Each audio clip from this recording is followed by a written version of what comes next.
Hola, ¿qué tal? Leandro por acá. En la siguiente lección abordaremos paneles solares, sus características físicas principales, sus componentes y comportamientos. Como vimos previamente, la celda solar es el elemento principal de los paneles solares y a su vez cada celda tiene unos 0,5 volts de tensión, lo cual analizamos que es insuficiente para cualquier aplicación típica domiciliaria y a su vez charlamos sobre la necesidad de interconectar celdas en serie entre sí para llegar a tensiones suficientes. Como vimos, las tensiones se logran a partir de la conexión de celdas en serie y siendo que típicamente el costado superior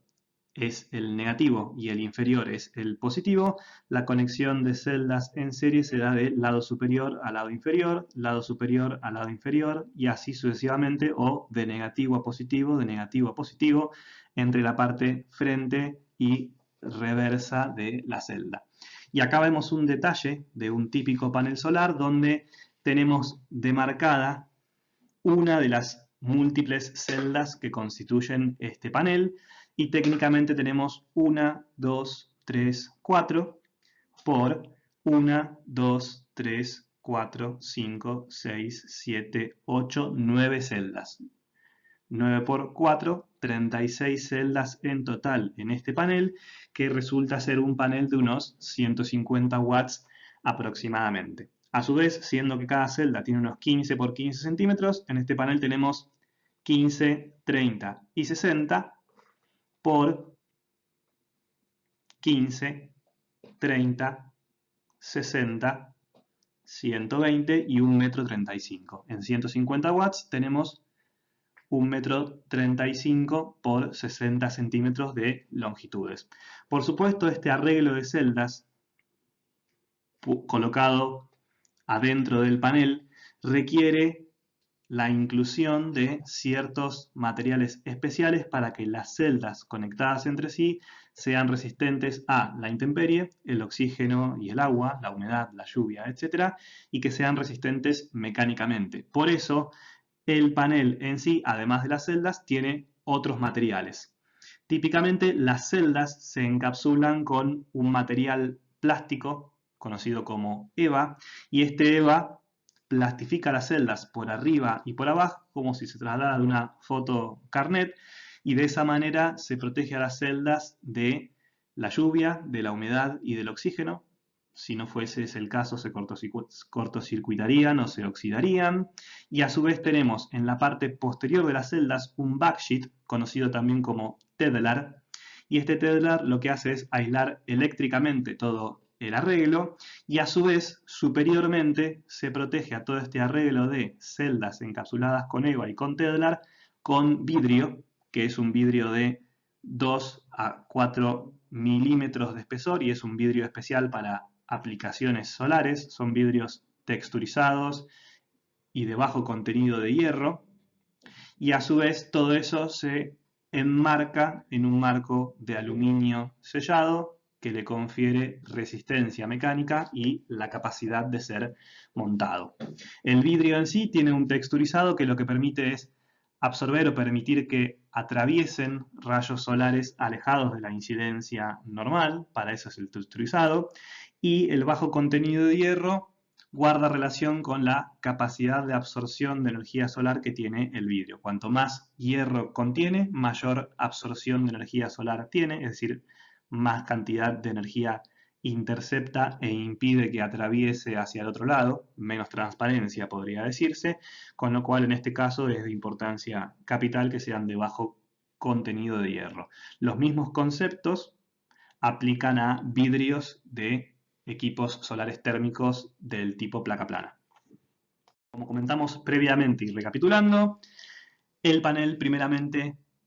incluye un vidrio templado, texturizado y de bajo contenido de hierro, por lo antedicho. Luego tiene una doble capa de EVA o etileno vinil acetato para evitar que las celdas se degraden por oxígeno o por humedad. Y luego tiene un aislante térmico, en este caso conocido como Tedlar, que químicamente es un fluoruro de polivinilo, y el marco es de aluminio anodizado. Y a su vez veremos más adelante que los paneles contienen en su interior, o específicamente en su caja de juntas posterior, los llamados diodos Schottky, que están allí para optimizar el comportamiento eléctrico de los paneles. Desde una vista posterior de cualquier panel encontraremos típicamente, por supuesto, el marco de aluminio, el backsheet o EVA, en este caso de color blanco, y típicamente encontraremos también una junction box o caja de juntas que al ser abierta nos permitirá encontrar el borne negativo del panel, el borne positivo y algunos contactos donde se conectará cada uno de los diodos de bypass en paralelo a esos contactos. Estos diodos tienen la función de evitar la circulación de corriente entre diferentes celdas que compongan el panel, como veremos más adelante. Y otra cosa que podremos encontrar en los paneles son terminales o conectores de acople rápido, como los conectores MC4. En este caso podemos ver el conector negativo MC4 y el conector positivo MC4, y estos son para acople rápido, son conectores aptos para la intemperie, evita que les entre agua de lluvia y permite por simple deslizamiento conectar diferentes paneles entre sí. Estos conectores vienen naturalmente incluidos para paneles de tamaños considerables, como por ejemplo 250 watts para arriba, y para paneles más chicos, típicamente estos conectores no vienen incluidos, de forma tal de que encontraremos cables pelados con su positivo y negativo respectivo, o simplemente tendremos que colocar cables en los bornes internos del panel abriendo la junction box. Algo más que veremos desde el lado posterior de cada panel es su datasheet o su hoja de datos, donde mínimamente encontraremos la potencia de el mismo, el nombre del fabricante y otros datos de interés sobre los cuales profundizaremos a continuación, como la tensión y la corriente del panel. Si tomáramos un panel y lo sacáramos al sol con su cable positivo y negativo sin estar conectado a nada, lo que tendríamos allí es un panel en circuito abierto. Claramente no va a haber potencia en circulación, ya que no hay un circuito cerrado, y claramente tampoco habrá corriente por el mismo motivo. Sin embargo, por el hecho de estar irradiado por el sol, el panel tiene una determinada tensión, que es conocida como la tensión a circuito abierto, y particularmente es la tensión máxima que puede entregar un panel. Por otra parte, si tomáramos ambos cables, el positivo y el negativo, y los conectáramos entre sí, lo que tendríamos es también una potencia nula, ya que de ahí no estamos sacando nada de utilidad para nosotros, y por tanto también tendremos una tensión nula, ya que no hay caída de tensión entre el borne positivo y el negativo, pero tendríamos una máxima circulación de corriente, ya que en ese circuito cerrado, cortocircuitado, la resistencia a la circulación de los electrones es prácticamente nula. Por esa razón, en un escenario de cortocircuito, tendremos una corriente máxima. En principio, a nivel domiciliario, cortocircuito es mala palabra, pero en este caso no hay problema, ya que cualquier panel es capaz de resistir su propia corriente de cortocircuito. No significa esto que puedan resistir cualquier corriente inversa, pero su propia corriente de cortocircuito sin dudas que la resiste. En cualquiera de estas dos situaciones, ya sea la de circuito abierto o la de cortocircuito, no tenemos nada de interés para nosotros, solamente tendremos algo interesante cuando tengamos un circuito cerrado con alguna carga, es decir, una lamparita, una batería, etc. Pero el punto es que en función del tamaño de esa carga o de la resistencia en términos electrotécnicos que la represente, si ponemos una carga de resistencia muy grande, nos acercaremos a una condición donde tengamos un circuito abierto, es decir, prácticamente nula circulación de corriente, y si ponemos una carga muy chica, nos acercaremos a un punto de cortocircuito con corriente máxima.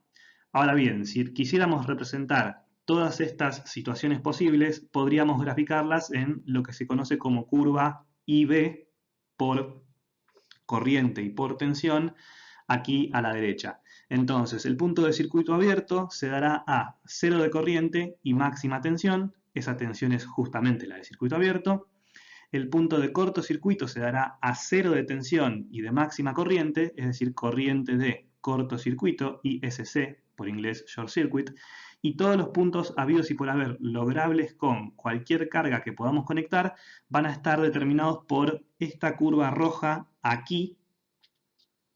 que es propiamente dicha la curva de comportamiento de panel en función de su carga. Con lo cual, la potencia que genera un panel no solo veremos que depende de la irradiancia, como hemos dicho y en un punto es lógico, sino que también depende de qué carga yo le conecte. Y particularmente, si yo graficara la potencia que genera el panel, en este gráfico en azul, para el punto de circuito abierto, la potencia sería nula, justamente porque la corriente es cero. Para un punto de corriente de cortocircuito, la potencia sería también nula, pero entre dos puntos nulos, evidentemente habrá un máximo, y para cualquier punto operativo posible en función de la carga, la potencia del panel seguirá esta relación de curva azul que se ve por aquí, donde evidentemente habrá un máximo. Es decir, en función de la carga, yo podré obtener un máximo de potencia del panel y ese máximo estará caracterizado por un punto de máxima potencia y un valor de tensión en esa máxima potencia y un valor de corriente en ese punto de máxima potencia. Estos parámetros, potencia en el punto de máxima potencia y tensión y corriente en el punto de máxima potencia, son los parámetros nominales de los cuales venimos charlando hasta acá en lecciones anteriores. Al igual que las celdas, los paneles pueden ser conectados en serie o en paralelo, y del mismo modo, conectándolos en serie se aumentan las tensiones, manteniendo las corrientes y por consecuencia se aumentan la potencia, como no podría ser de otra manera, y en paralelo se aumenta corriente a la misma tensión, nuevamente construyendo o alcanzando valores más altos de potencia. En versión de curva IV, un único panel tendrá la característica que hemos visto antes y dos paneles en paralelo subirán en corriente, pero en todo momento a igualdad de tensión, y dos paneles en serie subirán en tensión, pero en todo momento a igualdad de corriente.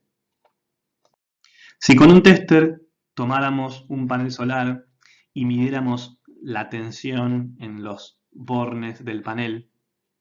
y al mismo tiempo o sucesivamente midiéramos la corriente en los bordes del panel, lo que hubiéramos medido es primeramente la tensión a circuito abierto y segundo la corriente de cortocircuito. Naturalmente podríamos tener la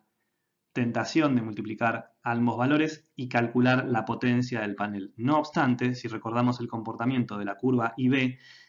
el punto de circuito abierto y el punto de cortocircuito jamás coexisten en la realidad, es decir, no son pares que representen un punto operativo de la vida real. Técnicamente, la multiplicación de ambos factores estaría por este lado de la curva, donde estamos mostrando en este instante, y ese punto representa una potencia ficticia que no existe, pero es interesante en su comparación con respecto a el punto de máxima potencia que el panel podría tener con su valor de tensión en el punto de máxima potencia y su valor de corriente en el punto de máxima potencia. Ese factor se conoce como fill factor o factor de llenado y se trata de un parámetro que en cierta forma garantiza o cuantifica la calidad del panel solar que tenemos enfrente. Ese fill factor es la relación de la potencia en el punto de máxima potencia contra la multiplicación del VOC y el ISC. Y típicamente está en el orden de 0.7. Dicho al revés, podríamos medir la tensión a circuito abierto y la corriente de cortocircuito de un panel, multiplicarlos y afectarlos por 0.7 y de alguna manera entender cuál podría ser la potencia máxima de ese panel, siempre y cuando, por supuesto, no tengamos su flash test a disposición o, si teniéndolo, queramos quizás verificarlo a partir de mediciones sencillas. En función de la irradiancia,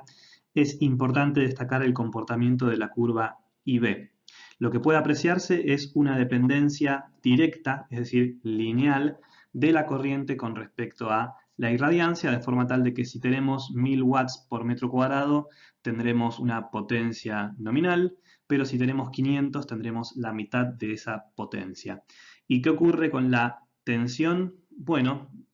típicamente se alcanzan valores de tensión nominal con tan solo 50 o 100 watts por metro cuadrado de irradiancia, y eso es muy bueno porque permite tener tensión suficiente para que la corriente fluya desde el panel hacia nuestro lugar de interés, por ejemplo, una batería. Dicho de otro modo y en términos coloquiales, como la tensión prácticamente no varía con la irradiancia, aunque el día esté nublado, un panel solar tiene capacidad suficiente de cargar una batería o de hacer andar nuestros sistemas en términos coloquiales, y esto es así solamente porque la corriente depende de la irradiancia y no tanto así la tensión. Por supuesto, durante un día nublado, como hay menor potencia solar, nuestra batería se cargará más lento y eventualmente no se cargará por completo en un día, pero lo importante es que funcionará. Una característica interesante también a destacar es el comportamiento de la curva IV ante diferentes temperaturas. ¿Por qué un panel tendría una temperatura mayor al ambiente? Bueno, justamente por el hecho de estar bajo el sol. Podemos pensar que si bien el 15 o el 20% de la energía solar se convierte en electricidad, algo pasa con el 80% restante. En gran parte, ese 80 se convierte en calor, con lo cual un panel tiene una temperatura normal de operación que es mayor al ambiente y que típicamente anda en el rango de los 45 a 60 grados. Lo que ocurre con el ascenso de esta temperatura es que la corriente que puede generar el panel se eleva un poquitito, pero decrece al mismo tiempo y un poco más la capacidad de generación de tensión del panel. Con lo cual, conjunción de ambas cosas, la potencia decrece con la temperatura. Esto quiere decir que un panel en condiciones reales, por irradiancias menores a 1000 watts por metro cuadrado y por temperaturas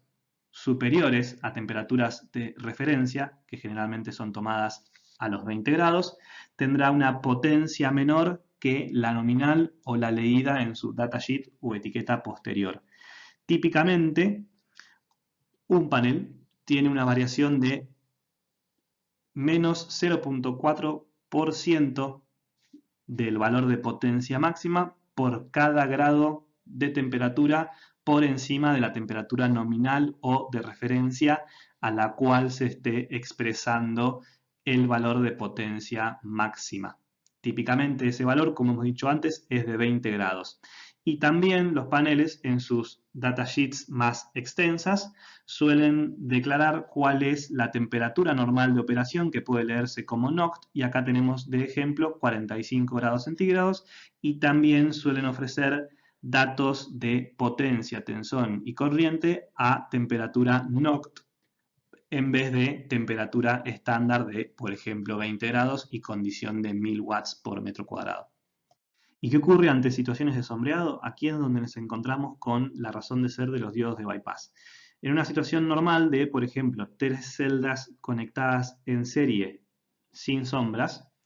encontraremos nada llamativo. Como están las 3 en serie, se sumarán los 0.5 volts de cada una, con lo cual para todo el arreglo encontraremos 1.5 volts, y la corriente circulante por todo el arreglo será la corriente de cada celda, que en sí es exactamente la misma en cada una de ellas. No obstante, en una situación de sombreado, tendremos como suma total la de la primera celda más la segunda más la tercera, como siempre, pero particularmente en la segunda celda tendremos 0 volts de tensión, y a su vez, por no tener tensión, lo que tendremos es un aporte de las celdas contiguas hacia esa celda sombreada en términos de corriente y de potencia. Con lo cual, parte de la corriente irá hacia la celda central número 2 o celda sombreada, cualquiera que sea, y entonces el arreglo resultante tendrá menor tensión y menor corriente, y a su vez la celda sombreada en sí actuará como una disipación de calor o resistencia a todo el arreglo, y a su vez esa temperatura podría ser nociva para la celda particular. En otro orden de circunstancias, si tuviéramos un arreglo con diodos de bypass, en el caso de no sombras, no tendríamos ningún problema y el análisis sería igual al anterior, pero en el caso de sombras, aquí los diodos de bypass justamente permitirían un canal alterno a la circulación de corriente e impedirían la circulación inversa a través de esa celda. Con lo cual, estos diodos justamente sirven para sacar de operación, en caso de sombreados, a celdas de forma individual, permitiendo que el arreglo funcione a mayor potencia con mayor corriente. Particularmente en los paneles no se incluyen diodos por cada una de las celdas y típicamente se trabaja con un diodo cada 18 celdas, de forma tal de que un panel de 36 celdas y 18 volts nominales incluye dos diodos de bypass, de forma tal de que si una rama se sombrea, se pierde como mucho la mitad de la potencia del panel. Y siguiendo adelante con este concepto de diodos de bypass y curvas IB, si tuviéramos un panel solar de 36 celdas, típicamente tendremos unos dos diodos Schottky en su junction box y su curva IB, en el caso en el cual no tengamos sombra, será idéntica a la que venimos charlando. No obstante, si no tuviéramos diodos y si tuviéramos sombras, la pérdida de potencia y la pérdida de corriente sería prácticamente total. No obstante, poniendo un diodo cada 18 celdas, podemos tener una menor pérdida de potencia según el tramo de la curva en el cual operemos. Como hemos visto, el comportamiento de los paneles fotovoltaicos es particular, depende de la irradiancia, la temperatura y otros factores. Y a continuación analizaremos las diferentes características o los diferentes tipos de sistemas en los cuales pueden ser implementados.